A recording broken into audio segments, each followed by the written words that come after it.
Tēnei au ko te uri o manu ko te aitanga tiki. E matakahi he mānuka he kāhika i ahu mai te kōhanga taku wātea i te whare o te mānuka i te whare kura o manu kapua. Tēnei au te hoatu nei ho kai a wai whanāringa. I koia te whetū, i koia te marama, kei te whai ao, kei te ao marama.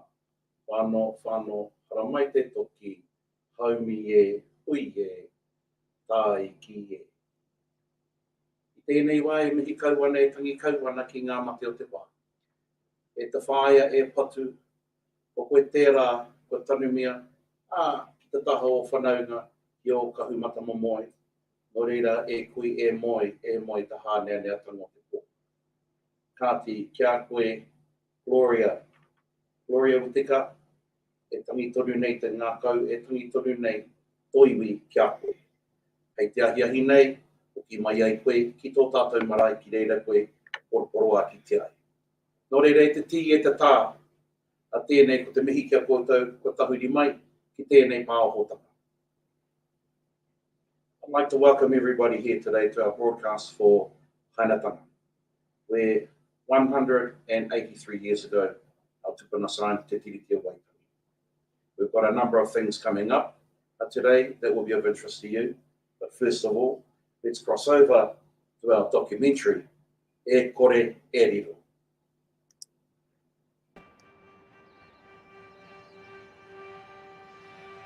Ahika for me represents the continuation of our mana whenua here in Tamaki. If you can't demonstrate that you have maintained your occupation, your ahikata areas, then you don't have mana whenua. It's as simple as that. There's only one mana whenua within the 19 iwi who has ahikarwa and tangata whenua status within the central Tamaki area, and that's us.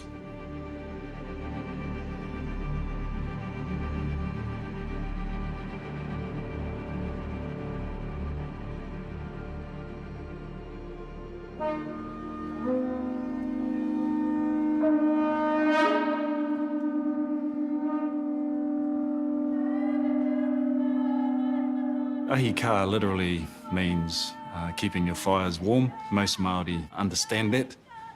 To have any authority, tribal authority, any claim to a place, you must keep your home fires burning, literally. That's probably the most strongest way that one can demonstrate that they have mana and authority over a particular geographic area. In order to have real mana whenua, you've got to have ahika. Ahika talks about the everyday relationship that you have to your whenua, the fact that you're there cultivating gardens, that you're there building whare, that you're burying your dead, that you're celebrating life. So that's the ahika that goes with the physicalness of the environment, which is the whenua, so that there's tangata whenua. When you put ahika and tangata whenua together, you have a number of things which come out of that. One is you have authority over the land, because you are the people who live on that land. You actively give that relationship relevance. It gives it a visibility. That gives you authority over the land, mana whenua. It gives you mana over the sea and waterways too, mana moana. More importantly, it gives you authority over the people. People, namely manuhiri or rāwaho, who come into your domain, and that becomes mana tangata. Whānau, haramai te toki, haumi e, hui e. For us here in Ōrākei, for Ngāti Whātua Ōrākei, that's meant we've never left. We've been here for forever. We never went away and came back. We've just stayed on. Ahika for me represents the continuation of our mana whenua here in Tamaki.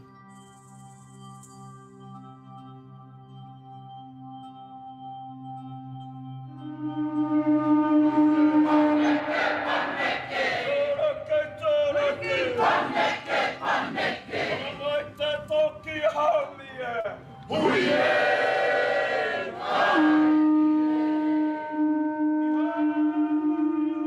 I guess we've seen in recent decades that term mana whenua really become quite diluted and even corrupted, where we've seen lots of tribes claim that they are also mana whenua of particular places in Tāmaki and in other regions as well, on the basis that they have whakapapa or historic connections to particular places. However, if you can't demonstrate that you have maintained your occupation, your ahi kata areas, then you don't have mana whenua. It's as simple as that. We've got an environment where there is no tikanga within Tāmaki Makaurau. That's from a government point of view.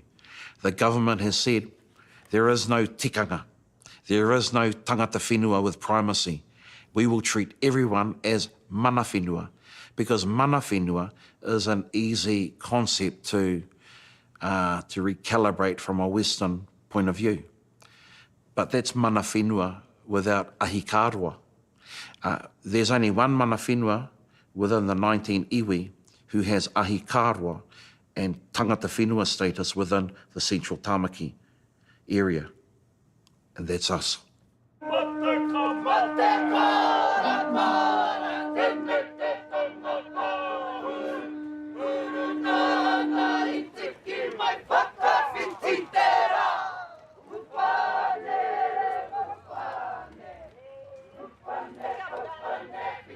In 2006, many of the other tribes who claim interest in Tāmaki stopped our treaty settlement process. When our agreement in principle was announced, we had agreed with the Crown for maungi kia, puke tāpapa, puke wiwi, maunga whau to be transferred to us, and that we would have a right of first refusal over our heartland, which is modern day central Auckland. At the process hearing of the Waitangi Tribunal, the judge wrote a report more or less saying that Auckland's history is unique, it's complex, there are lots of layers of interest, and all layers are valid and equal. And really on the back of that, we saw the Crown policy, Office of Treaty Settlements on cross-claims totally change. Cross-claims or overlapping claims or overlapping interests, as they're called, are when the Crown is looking at a treaty settlement decision and there are one or more iwi or hapu who claim an interest in the same area. The Crown says that it likes iwi to sort out overlapping claims amongst themselves. However, that's not always possible because of clashing histories and kōrero and things like that. And in that situation, the Crown says that they simply must make a decision about the treaty settlement and will end up offering a particular site to one iwi or the other.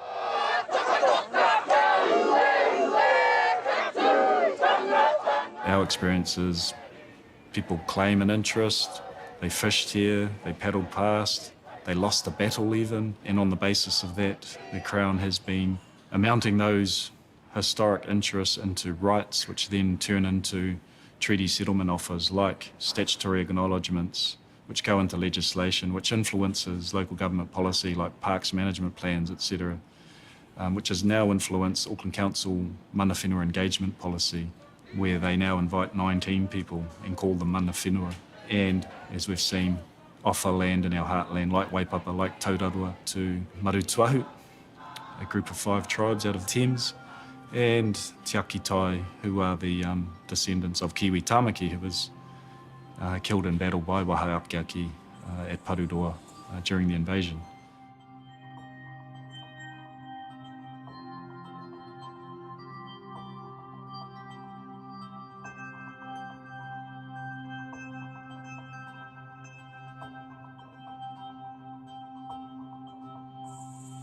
In 2011, when we signed our deed of settlement, we had a very clear area that was part of our settlement.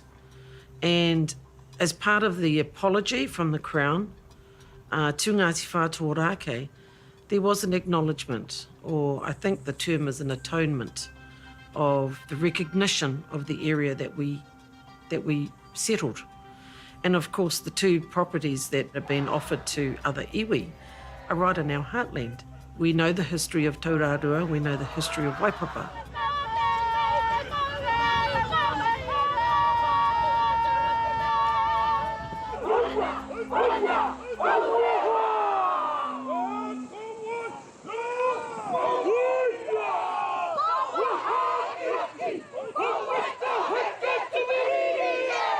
we've tried to talk to the other iwi about doing this kanohi to kanohi, and that's been very important. But for me, it didn't even have to go that far if the government would have kept to the promises that they made earlier. You know, I escorted a group of kaumatus to Wellington many, many years ago to hear an apology by the Crown and a recognition that Ngāti Whātua held the mana whenua of Tāmaki. I still remember the tears I could see from my elders it was unbelievable, the happiness that you could see in the way they were crying, and they were demonstrating that healing. It was just a pleasure to see. Now, I just feel so hurt because we go back to court again. What about that apology that was given to us, with that recognition that was given to us? Now we're crying because we have to go back and do this all over again.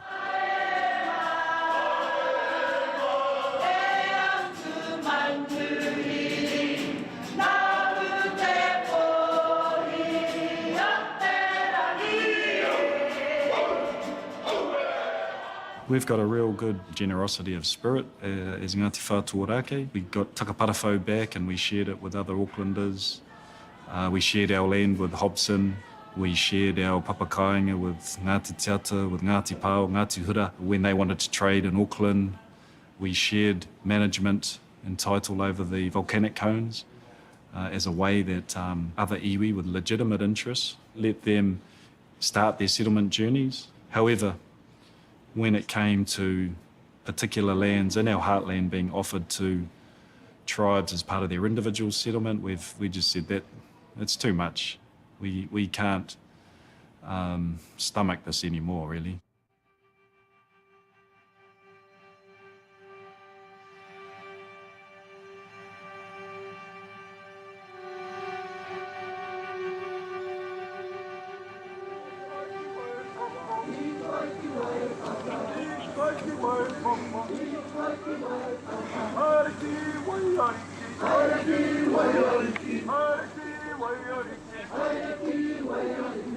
The Supreme Court basically said that they didn't agree with the Court of Appeal and the High Court decision. So they said, actually, there is a case here. They need to be given the opportunity to argue their case. That's why they put it back to the High Court. In this case, Ngāti Whātua Ōrākei is the plaintiff. That means it's their case. They are bringing the case to court. The Crown is the first defendant and Marutuahu is the second defendant. Ngāti Whātua Ōrākei is asking the court for declarations about its tikanga in Tāmaki Makaurau. It's also asking the court for declarations about the Crown's treaty settlement policy and about the meaning and effect of Ngāti Whātua Ōrākei's treaty settlement. Over the last decade or two, the courts have been starting to dabble in tikanga and its place in the law of Aotearoa, but in this case, Ngāti Whātua Ōrākei is asking the court to directly decide the meaning of tikanga in the law of New Zealand and the Crown's obligations to respect it. We're not talking about the grey areas, we're talking about the very heart of Ngāti Whātua Ōrākei's rohe, where it says there are no grey areas about ahika. Tikanga Māori must be taken into account by the Crown when they're making decisions such as this. And in particular, given they signed a treaty settlement with us in 2012, where they gave certain undertakings to respect Ngāti Whātua Ōrākei tikanga, then we would say them transferring land out of our heartland without our approval is a breach not only of tikanga Māori, it's definitely a breach of tikanga Ngāti Whātua Ōrākei, and it's a breach of the law because they signed a treaty settlement with us. So really that's probably at the crux of the case. What upsets me about this current situation is that the government will continue to promote environments which are unhealthy for iwi. Unhealthy from a cultural point of view, unhealthy from an economic point of view, unhealthy from a social point of view. We want to get on with our neighbours. We want to know and better know and get on with our whanaunga. But that's a very, very difficult task in this environment.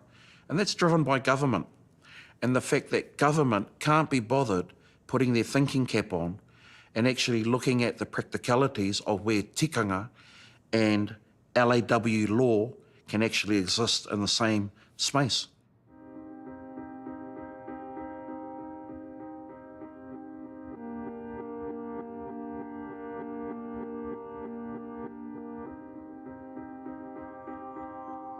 The connection to Taurarua and to Waipapa, Manga Hekea, Horotiu, they're very simple. They come from the time when Tāmaki was conquered through the raupatu of Tāmaki by our tūpuna from Kaupara. This was after Kiwi being killed at Parurua and the big battle, which is now known as Te Rangi Hinga Hingatahi, the day that they all fell and died. This is actually a part of the second wave where we find that there's a relationship between our people and that whenua. The significance of Taurarua and Waipapa, yes, they are in our heartland, you know, between the marae and where we're doing this interview. Can literally do a $1.20 scooter ride to these places, you know, long way from Thames. Yes, the area was used by many, but I don't understand how people can claim mana whenua when they didn't stay and they went away. So for us, it's a kick in the guts that when we settled and we got the apology and we got this acknowledgement that they now decide that these two that are in our heartland, right on our doorstep, can be part of another settlement. And that's why we're saying, e kore e riro, no more. For Ngāti Whātua in particular, they have a history of compromising with the Crown to Ngāti Whātua Ōrake's detriment. That began in 1840 when they gifted the 3,000 acres that we're sitting on right now to Governor Hobson on the expectation that that land came with reciprocal obligations. The Crown would establish a capital here that would be good for the whole of the new colony, and that would also be good for Ngāti Whātua Ōrake to explore new opportunities with the colonial government. The rest is history, as it were. Treaty breaches, landlessness for Ōrake, and now Ōrake are going to court to enforce its treaty settlement. This has occurred in the particular context of Tāmaki Makaurau, but that will not be a unique story for only Ngāti Whātua. This is the deal for many iwi across the country. So Ōrake's case is one of the first court cases attempting to enforce the future-looking aspects of its treaty settlement. The treaty settlement contains promises to respect and have a mutually beneficial ongoing relationship with the Crown. And Ngāti Whātua Ōrake's view is that the Crown has not lived up to those promises, and it will ask the court to decide what those promises mean. There's a basic building block that's missing in the thinking of the government, and it's that you can't just apply some parts of Te Ao Māori to a legal process, but leave out one key part, which is tikanga.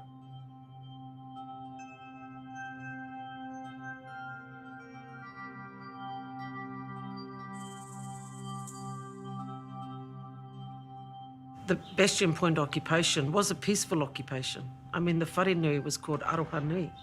The only time it became ugly or aggressive was when they evicted us. The aggressiveness didn't come from our people.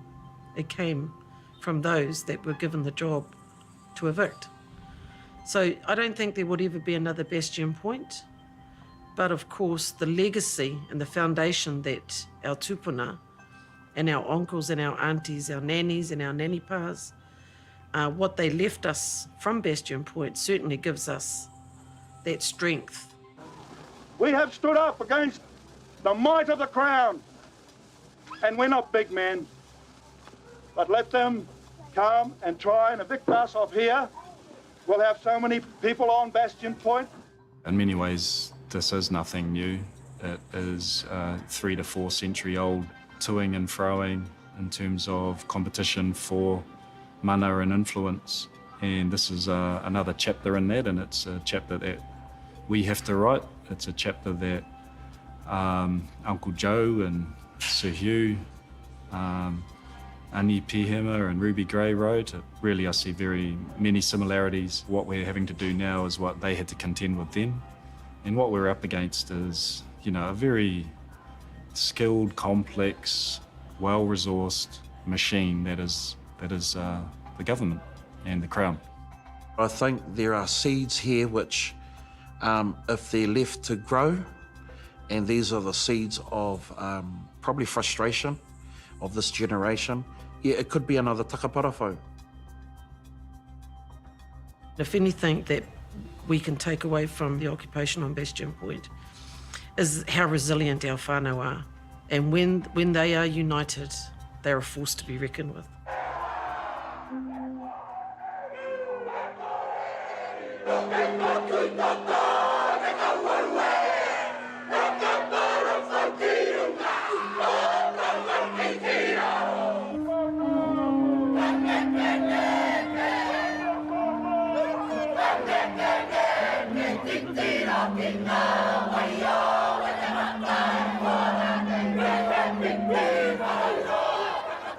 Ko te pūtake o tēnei hīkoi, he whakaatu ki te kāwanatanga, kia marutuahu kia waiake rānei, e he ana tā te kāwanatanga tukutuku noiho i o tātou whenua. Nā reira, kia kitea e te kāwanatanga, kia kitea e marutuahu, te kaha o te kotahitanga o Ngāti Whātua, mai tāmaki ki Maunganui, mai Maunganui ki tāmaki, kia kitea e rātou te kotahitanga o tēnei iwi me ēnei hapu, ki te whawhai, ki te pupuru tonu i o nā ke whenua, mana whenua, mana tangata, tai atu ki te moana.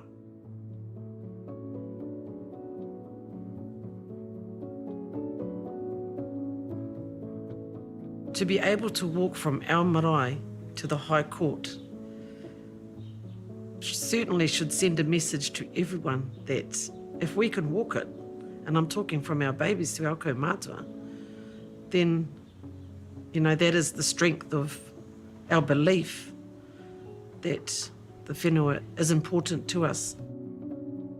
The hikoi is not about turning up and trying to unsettle the court proceeding. That's not the intent. The intent is to show the mana of Ngāti Whātua Ōrākei, and that we are unified and that we are strong, and we will not be as generous as we have been in the past. Enough is enough.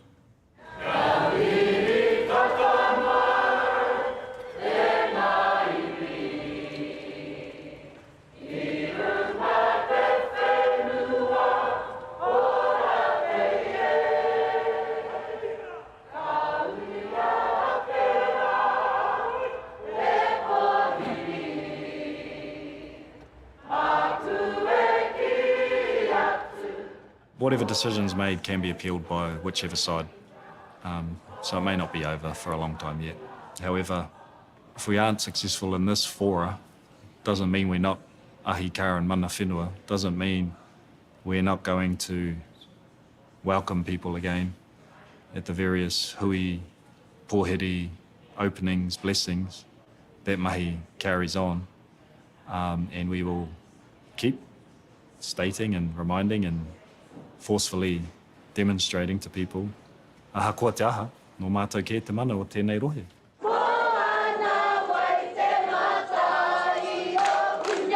I'm really proud of our iwi.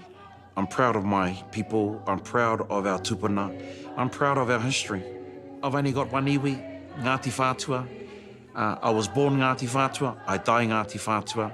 And while I'm here, that's the flag that I fly. In terms of our people and what they've done, right from our board through to the, you know, the people on the ground, the boots on the ground, our kaikaranga, our kaiwaiata, our people in the kitchens. You know, I got nothing but admiration and love.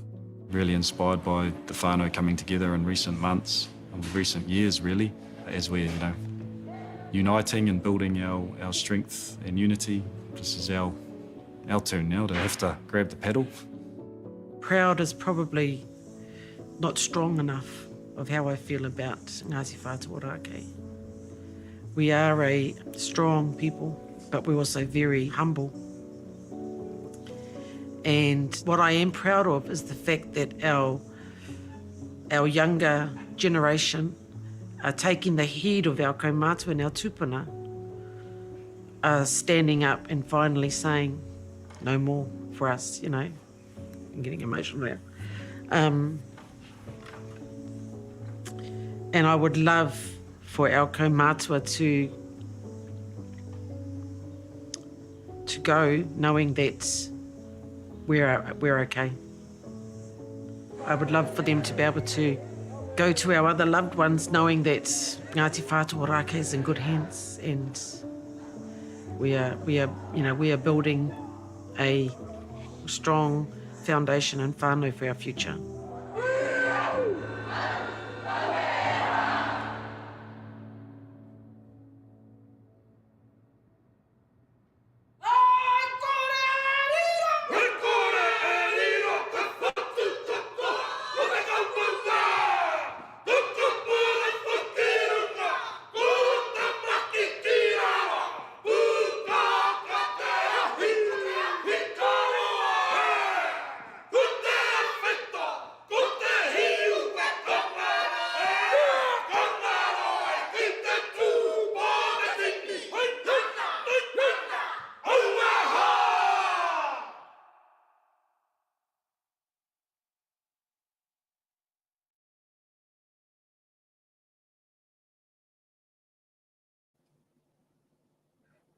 E kore e riro, e kore e riro.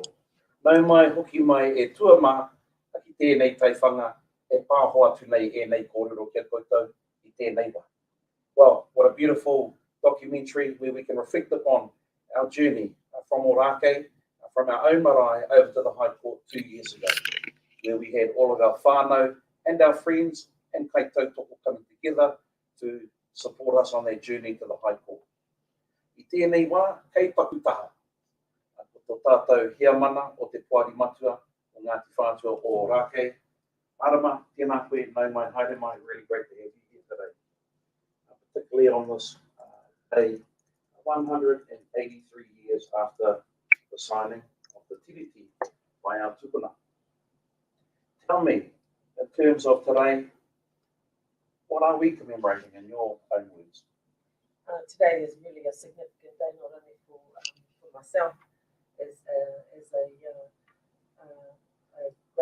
great daughter of our beautiful tūpuna ahiahi Te Kawau, but for our people, Ngāti Whātua.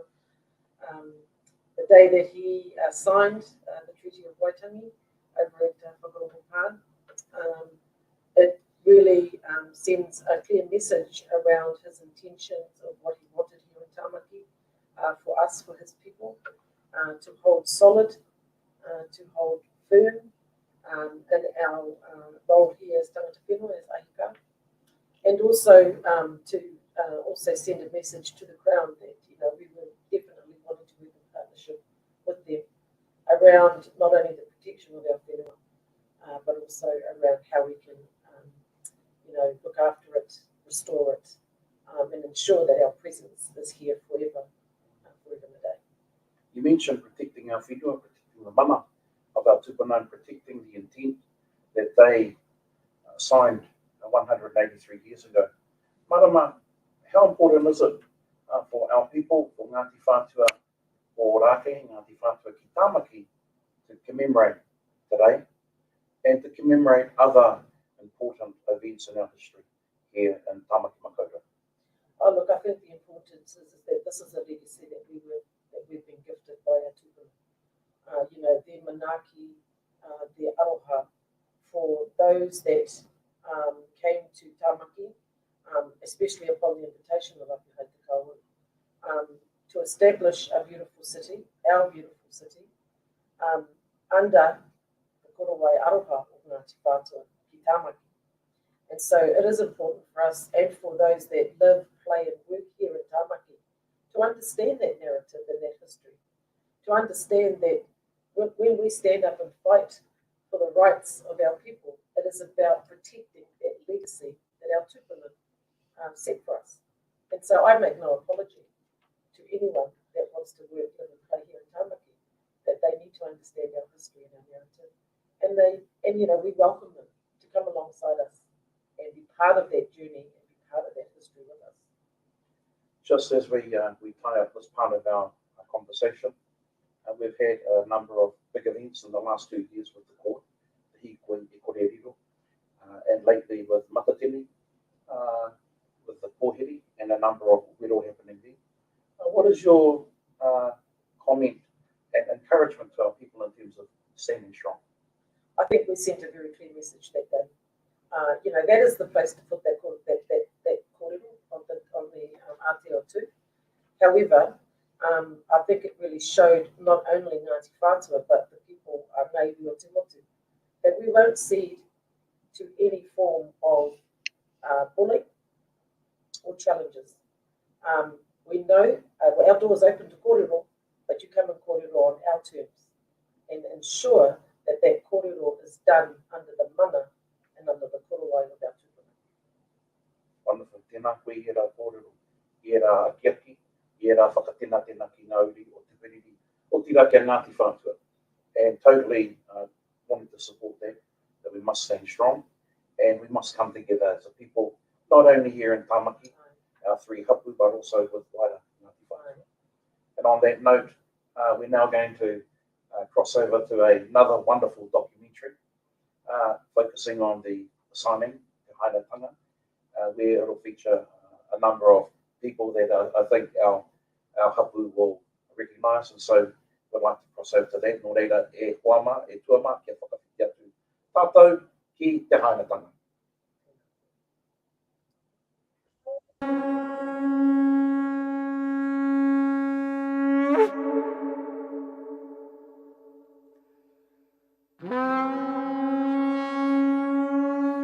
He aha te hau e wawara mai, he tiu he rā ki nāna ia mai te pūtara ki hiki uta iti ki nā tue au. Te kotu, ko ia te pou whakairo katu, ki wai te mata, i oku wairangi e. Kōkiri. Ia te hau e wawara. So what is that thing that has just happened? It's roaring in the north, and that was taken to mean, well, it must be that treaty that we keep hearing our northern cousins going on about. Nāna ia mai te Poutūterangi. It's that which has happened in the north is driving these strange vessels onto our shores, the Poutūterangi, these funny ships. I tikana atu te kōtū. Let's not sit here and let it wash over us. Let's be proactive, I tikana, and go and grab it. Tikana atu te kōtū, koia te pauwhakairo katu ki te waitemata, and we put it in the waitemata under our own mana, through our own action and our own purpose.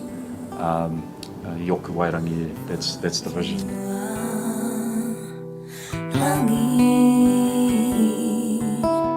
We have the delegation that goes north, we have Simons coming down, then we have in March, a month after Te Reweti's gone up, to offer land. We have the signing of the treaty March 20 at Whakarongo Māngere, and then that same year, in September, they have the ceremony to transfer the first 3,000 acres, which ended up as 3,500 acres of today's CBD, to the Crown.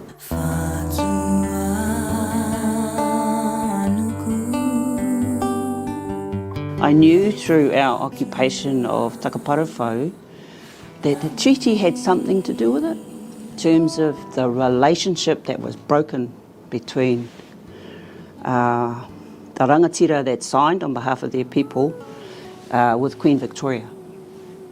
But it didn't really, you know, sit as a core anchor as one of the reasons why we were landless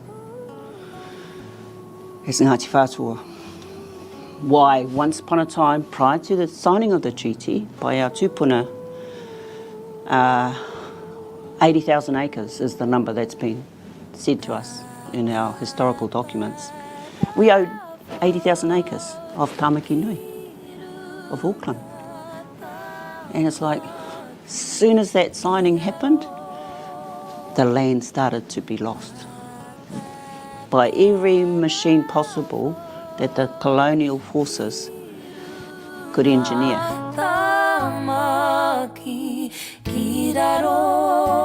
That sequence is about having the Pākehā feel comfortable, that they have a partner who has sits across from them, that the Pākehā have their own law for their own people, Māori are secure with their rangatiratanga over themselves, and then there's a way to interact with each other. And then we have the Crown right of preemption as well, where only the Crown could buy land as part of that partnership.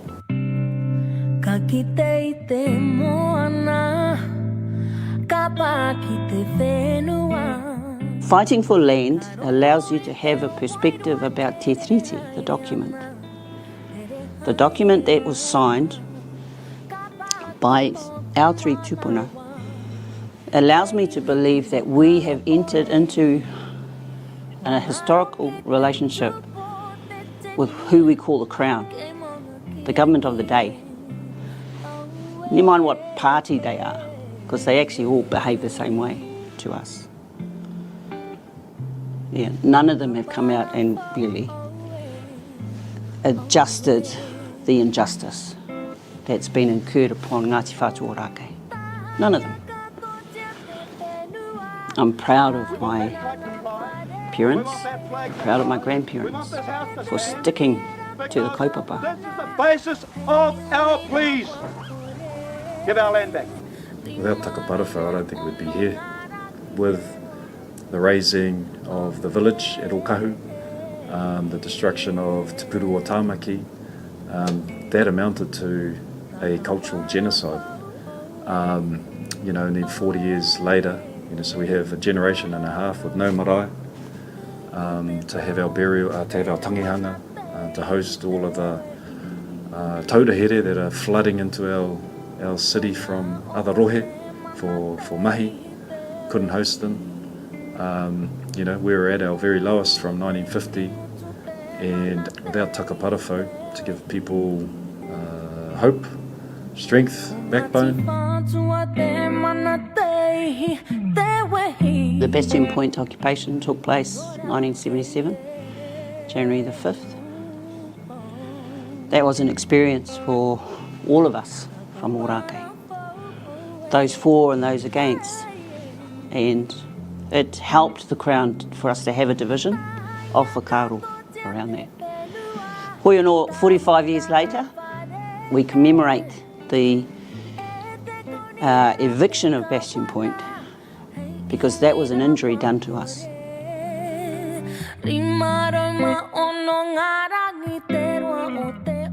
And I was only 3 years old, but I imagine a lot of the kōrero, they'll be talking about Te Kawau and the koha, the tuku whenua, and all of that, which, you know, spreads amongst the people.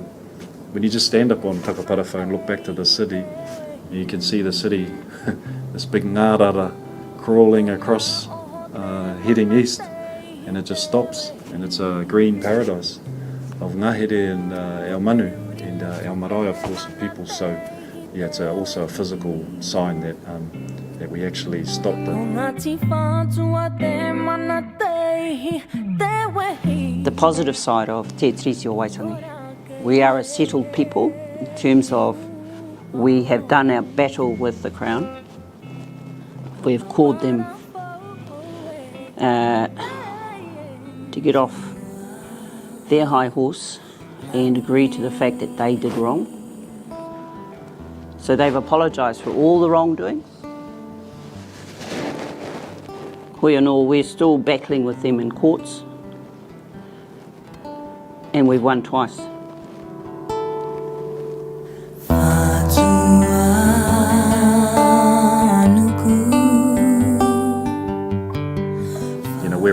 chapter this generation, and it started back in Te Kawau's time, Tū Haire's time, o tēnei paora, Uncle Hugh, Uncle Joe, Auntie Ani Pihima, all of them consistently held the line, reminded the Crown of their past transgressions and their obligation to correct them, and we've consistently done that.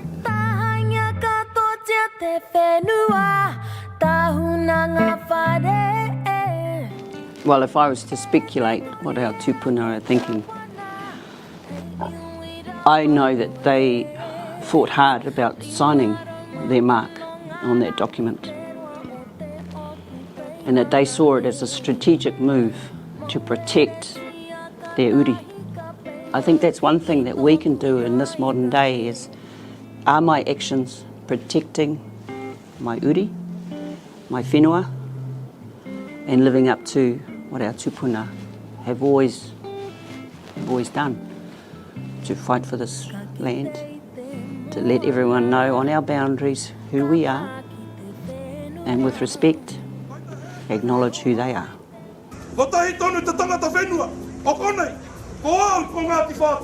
Yeah, I have no doubt that they'd be pretty proud. The last 5 years, there has been a groundswell amongst the whānau in the village, and also out in our Wairohe, that thirst for knowledge about our pūrākau, our kōrero, our whakapapa, but not just wanting to know what happened to us, but also to find how they, in their way, can contribute to the recovery and restoration and of our people. If I had to go back to Takaparawhau and pitch another tent instantly, because for me the strategy of occupying, of having ahika, of making a statement to all and sundry that this land is ours, this land is ours, this whenua belongs to us, always has, always will.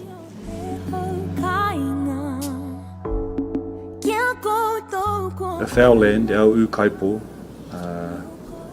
on te kahutōpuni o Tūperiri was given by Minister Little or any other minister, and particularly Waipapa and particularly Taurarua, which are really key kāinga and pātu watuwata in our identity as Ngāti Whātua ki Tāmaki.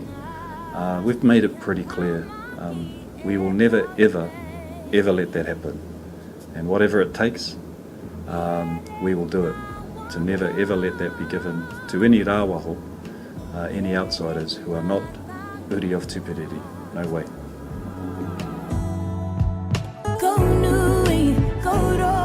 We'll get that 80,000 back. Well, may not be in our lifetime. It's a boy. I will live through my grandchildren. I will live through my brother's grandchildren. I will live through our babies.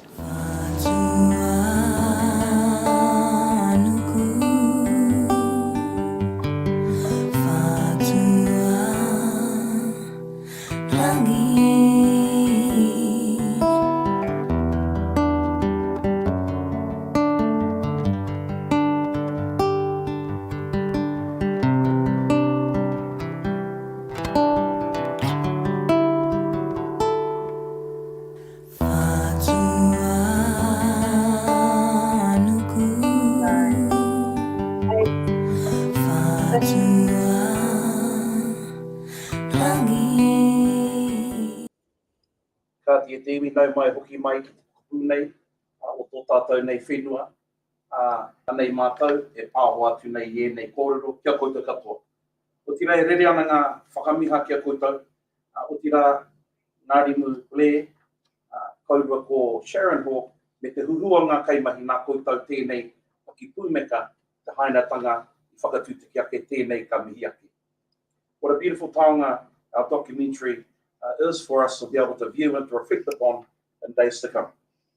Well, we're now building up to the high point of our afternoon, where we're going to cross over to Whakarongo Pā, and I believe that our iwi are ready and waiting to be able to deliver the formalities, the wāhi ōkawa for today's event. O reira e te iwi I tēnei wā, kia mātai ake te titiro ki Whakarongo Pā, kia whiti atu tātou.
Tēnei ngā tupu tēnei au, ko whakatau pōtiki, te toa tāmau aroha hoaiki.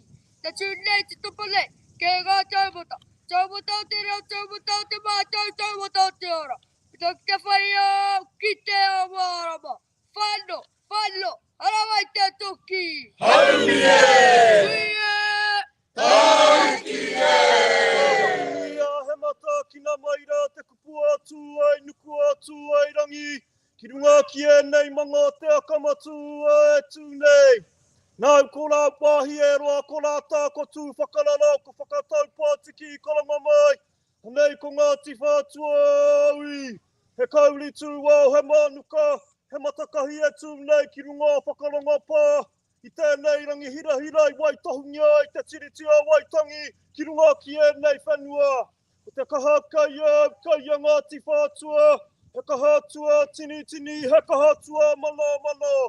Ka puta ki te whai au, puta ki te ao marama whana. Whana, hala mai te toki. Haumie! Taukie! Tupua mai au, te topito mai au, te kāhui o ngāri ki oi. Ka tākina te mauri, ka te mauri I takea mai a rongo. Ronga I te ngāngana, ronga I te āniwaniwa, ronga I te oro, ronga I te oro mea.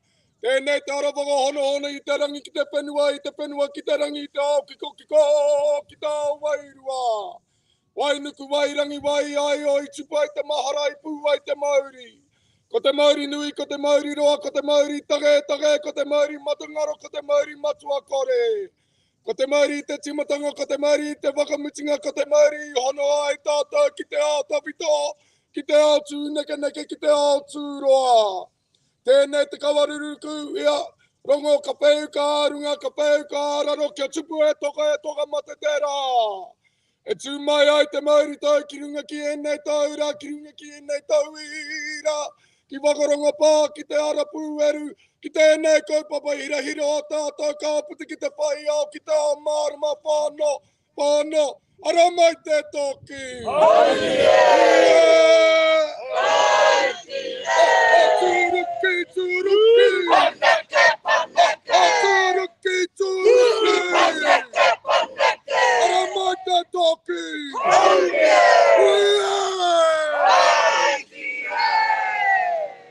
Ora puaru! Tū mai rā koe o mana, tū mai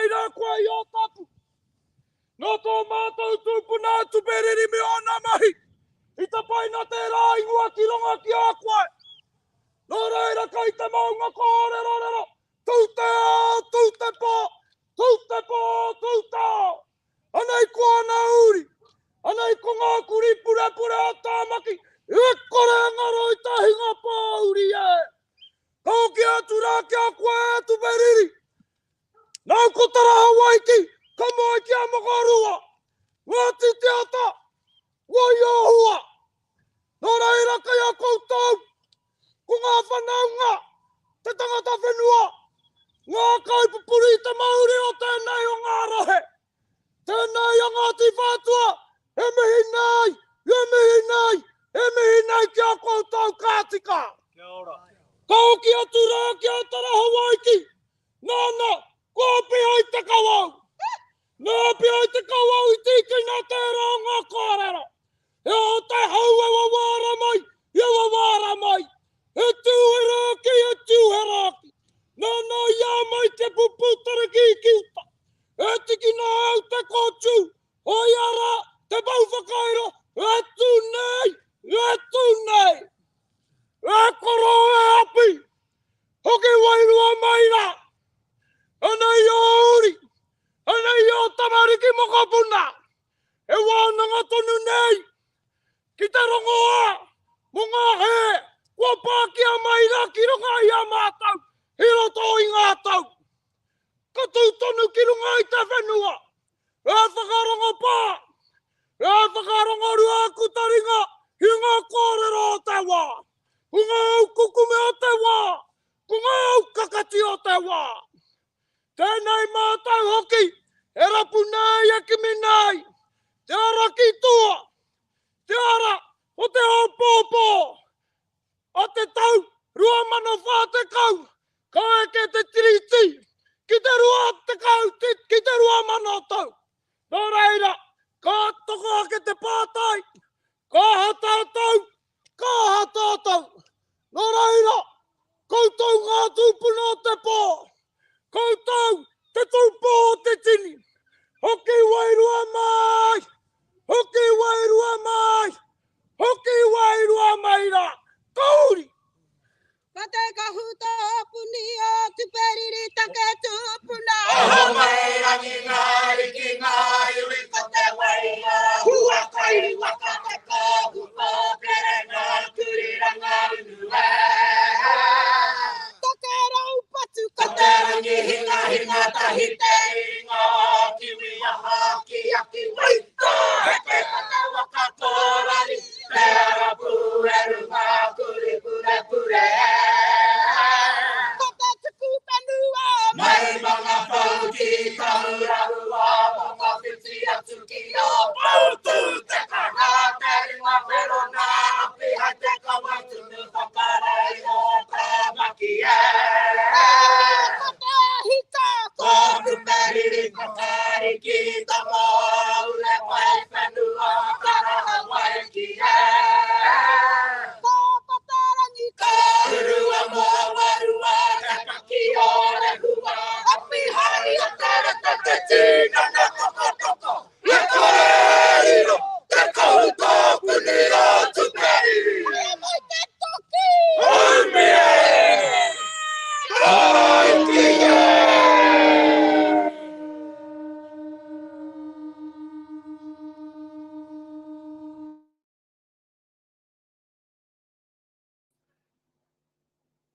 Kei ngā pūpū tarakihi, kei ngā pau whakairo. Koutou rā e tū mai nā ki Whakarongo Pā. O koutou, me ki ko mātou katoa. Nō reira tēnei ka mihi ake ki a koutou. Te ihi, te mana, te tapu, o api hai, o te Tinana o Te Reweti, te kite atu i tēnei rā, o tira e tangi mai nā ko te ngā kau aroha. Kia rātou, o tira, o koutou tērā, e whakanui nei, e whakamanoa nei i rātou, tēnei kāmihi. Well, there you have it, e te iwi, a beautiful commemoration of the signing of Te Treaty of Waitangi at Whakarongo Pā 183 years ago today. Wanting to thank our whānau who made time to be there today. There's nothing better than having feet on the ground and being able to karanga, waiata, karakia and whai kōrero in the vicinity of the event that happened in our history. Anō reira e te whānau, ka nui te mihi, kia koutou katoa, me koutou huki e whakarongo mai nei. So thank you for all of you that are tuning into this wonderful event. And now we're going to cross over to our beautiful waiata to Poutūterangi about who else, ahiahi Te Kawau, te tangata, tini whanaunga. Kia whakawhiti atu tātou.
Whenua, e tohu rangatira, e kuri